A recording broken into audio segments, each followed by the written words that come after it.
attempting to make Besan ka Laddoo, and I got this recipe from Malaika, who got this recipe from Chef Chinu.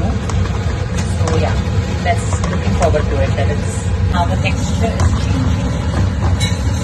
Texture is changed again.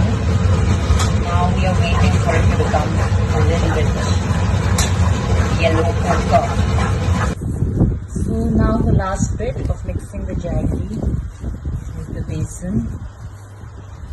And it's all bhunod and ready now. As it cools, I have to start making them into balls. I mean laddoos. I'm making besan ka laddoos first time for my baby for our 4th anniversary. Why do you? Whoa! Is this for the whole village? No, it's for a whole month. For whom? For monkey. Besan ka laddoos are getting cool.